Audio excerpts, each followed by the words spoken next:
Henry Royce started his first $1 million company with just 20 euro. So, how did he do it? Henry Royce was born in 1863. His parents, James and Mary, ran a flour mill. Unfortunately, the family business was struggling. By 1867, they went bankrupt. This forced the Royce family to move to London to look for work. Even though he was just 4 years old, Henry began working his first job scaring birds on a farm, making just a few cents a week. His father went on to work for another flour mill, but he was still in a massive amount of debt. Things were bleak for the family, and then just when it seemed like it couldn't get much worse, tragedy struck. When he was only 9 years old, Henry's father died. This was devastating. The family's financial struggles only worsened. And so, instead of going to school, Henry worked full-time.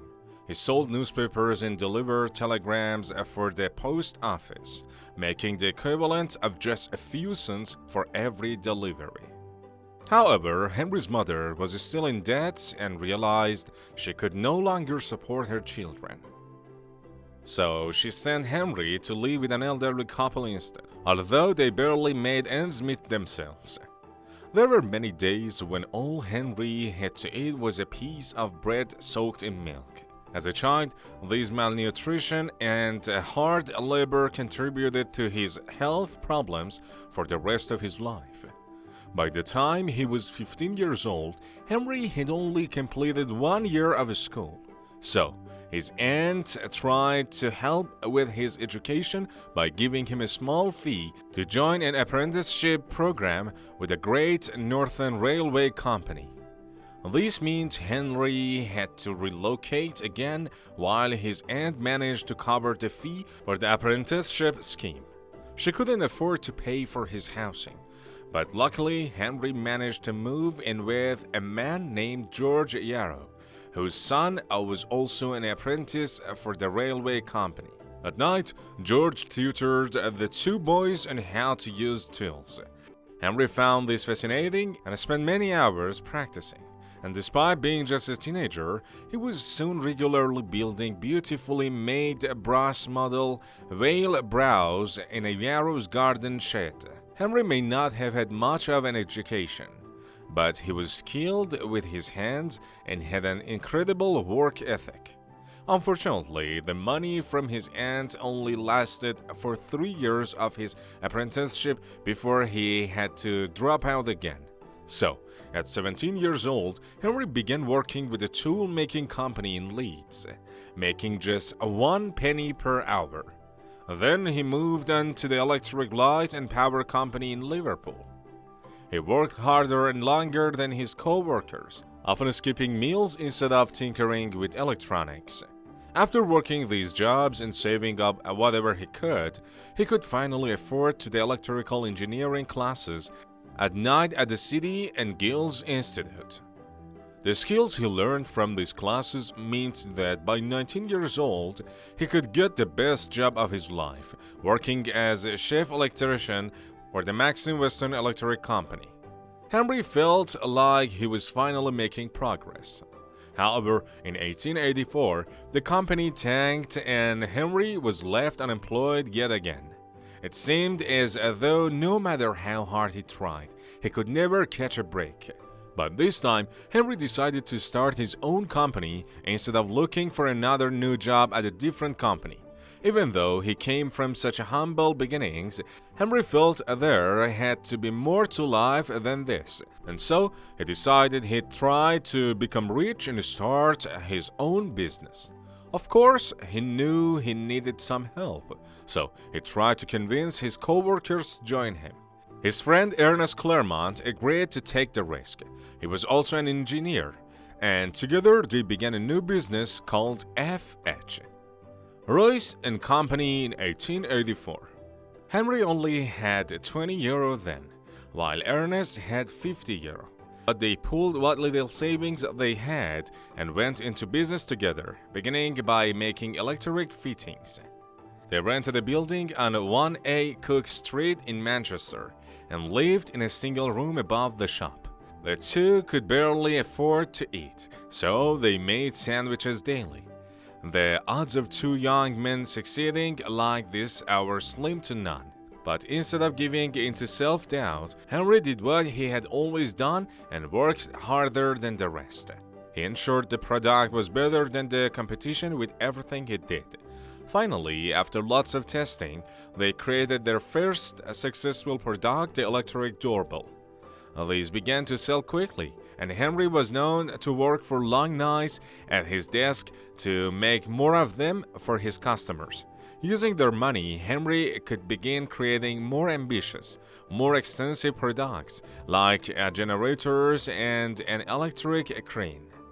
Every year they were in business, they created more products to sell, and their profits grew. In 1897, the orders in hand amounted to 6,000 euros. 12 months later, orders amounted to 20,000 euros. By 1899, the company's share capital was 30,000 euros. That may not sound like a lot, but remember, this is the 80s. After modern day inflation, that equates to over $1 million. However, despite this success, Henry was already setting his sights on something even more ambitious, to create the most luxurious car in the world. But first, Henry had another matter to attend to. Now that Henry and Ernest were wealthy from their first business, they finally felt they could focus more on their personal lives. The two friends were so close that they married a pair of sisters, Edith and Minnie Pont. So, although they had been business partners, Henry and Ernest were now officially family. The success of their first company making electrical goods also means they were finally established enough that Henry could get even more ambitious with his mechanical projects. Now, at the time, very few people owned cars. But Henry Royce was one of the first to get a keen interest in automobiles and purchased a used 1901 two-cylinder French car. Unfortunately, it was in such terrible condition it wouldn't even start. But by the next day, Henry had it working again. And instead of stopping there, he continually improved all the faults he found with it. Eventually, Henry decided rather than improving this car, and he should build his own. And in 1904, he custom-built 3 cars, which were given the model name Royce 10. The first car was for himself. The second was given to his business partner Ernest.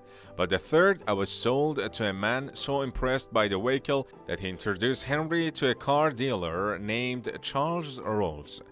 When Charles Rolls met Henry Royce, surely neither of them could have possibly imagined the journey they were about to embark on together. Rolls meets Royce.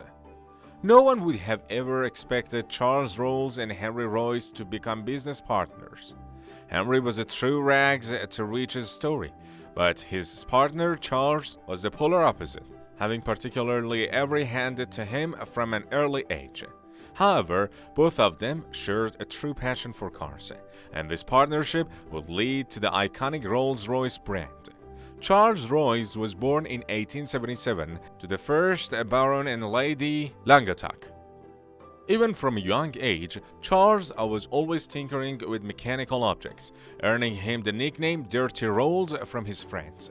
He attended the prestigious Cambridge University for Mechanical and Applied Science, and after graduation, he worked on a yacht before moving on to work for the London and North Western Railway. Charles was also one of the very first person in the UK to own a car. There is even a photo of him from 1896 in his Peugeot Phaeton, which he bought in Paris at just 18 years old. He loved cars so much that his father gave him the money to open a car dealership. This was called C.S. Rolls & Co., and he began importing French cars to sell to English customers. Charles Rolls had earned himself quite a reputation in the motorhead community. He held the unofficial land speed record of driving 83 miles per hour. Maybe that doesn't sound impressive by today's standards, but back then it was swift. Charles was known as a bit of a daredevil. In 1903, Charles competed in Paris to Madrid town to town, where 34 drivers and spectators died. This mainly happened because the cars kicked up so much dirt on the roads that no one could see, and people from the audience would step out in the street to get a better look at the cars and get run over. But Charles thrived in the chaos and continued racing year after year, regardless of how dangerous the races were. Not only was Charles a massive fan of driving fast cars, but he was also an aviator. He made over 170 flights in a hot air balloon and became the second person in Great Britain to own a pilot's license. He would fly over 200 flights in a Wright Flyer aircraft. So clearly, Charles had had a very different upbringing to Henry, and Charles undoubtedly had a taste for luxury. However, when Charles Rolls first met Henry Royce, he hesitated. He was a big fan of 3- and 4-cylinder cars, so he wasn't sure how he could like a 2-cylinder vehicle like the one made by Henry. But after trying out Henry's car, Charles was so impressed by the quality of the Royce 10, he said it was clear that they needed to work together. That evening, Charles drove back to London in a borrowed Royce car. In the middle of the night, he woke up his business partner and excitedly told him, "I just found the most excellent motor engineer in the world." Building an empire. In December 1904, Charles Rolls and Henry Royce officially created the joint business Rolls-Royce. These two men couldn't be more different. Henry was born in poverty and worked for everything he had. At the same time, Charles was young and had everything handed to him. There was also a significant age gap between them. Charles was just 27 years old and Henry was 41, but each brought a lot to the partnership. Henry had many years of experience building electronics and mechanical objects to perfection. And Charles was more than just a lover of fast cars. He was an incredible businessman who knew how to harness the power of marketing and public relations. Charles used his connections in the upper class to his advantage. He exploited his ties in politics, media, and even reality to find customers who could afford to buy their luxury cars. So the two of these together were a perfect pairing, as they each brought perfectly complementary skills the others didn't have. They were both masters of their craft, and as a duo, they were unstoppable. In 1904, they presented their first vehicle, the Rolls Royce 10 HP. At the Paris Salon, which would later be called the Paris Motor Show. They sold the car at Charles' car dealership for €395 each. With current inflation, they'd be the equivalent of tens of thousands of dollars. They made only 16 of these cars. If you can find one today, it's worth a fortune. One was sold at auction for €3.2 million in 2007. Their second vehicle to be sent to the market was 1906, the Rolls-Royce Silver Ghost. All of the metal parts were coated in silver and aluminum. After completing a 15,000 miles endurance run, they pulled a publicity stunt to shock audiences. They placed a cup of water on the running engine. It was such a quiet engine that it didn't spill a single drop of liquid. At the time, it was dubbed the best car in the world. And as of today, the Silver Ghost is still considered one of the most valuable cars in 2005. One owner had his insured for $35 million. Once they were fully established in automobiles and making headlines for their prestigious and luxurious cars, Charles tried to convince Henry to make an airplane engine since Charles' other passion was flying. But Henry refused, saying that he would instead focus on cars. Still, with the company's growing success, Charles could devote more time to flying. He eventually resigned from his position as a technical director at Rolls Royce to focus solely on planes. Charles said he preferred flying over driving since there are no policemen in the air. In 1909, he bought his own Wright Flyer aircraft, and 1 year later, he set the record as the first person in the world to make a non-stop flight across the English Channel and back. The newspapers dubbed him the greatest hero of the day. Sadly, that wasn't the only record Charles set. Charles flew on a day with a mighty wind during an air show. He was pushing the plane to its limits, and when he tried to land, the aircraft began to fall apart. Charles Lows went down to history as the first Briton to die in a plane crash in 1910. He was just 32 years old. 1 year later, Henry Royce's health declined after losing his business partner. His years of poor eating and lack of sleep were catching up to him. He could no longer spend his days working in the Rolls Royce factory and began spending more time at home. Despite his poor health, Henry Royce continued to work hard, even if it meant sketching design ideas from his bedside. Leaving a legacy. Even though Henry had refused to make airplane engines for years, he was forced to make them at the beginning of World War I. In 1914, they manufactured the Rolls-Royce Eagle engine, which powered half of the total horsepower for all Allied planes. This was the beginning of Rolls-Royce's legacy regarding plane engines. And with their cars, by 1921, there was such a massive demand for them that there was a 3-year backlog. So they opened a new American Rolls-Royce factory in Springfield, Massachusetts. Within 10 years, they had produced 2,944 cars. If it doesn't seem like a lot, Rolls-Royce prides itself on producing the highest quality vehicles, even if it takes much more time. The same is true even today. Everything is still made by hand, and it can take up to 6 months to complete one vehicle. In 1930s, Henry Royce was awarded the Order of the British Empire and was knighted as a baronet. Just 3 years later, he died at the age of 70. No matter how ill he felt, he never stopped working. His last drawings were made on his deathbed. The night before he died, he sketched an adjustable shock absorber on the back of an envelope and asked his nurse to send it to the workers at the factory to produce his invention.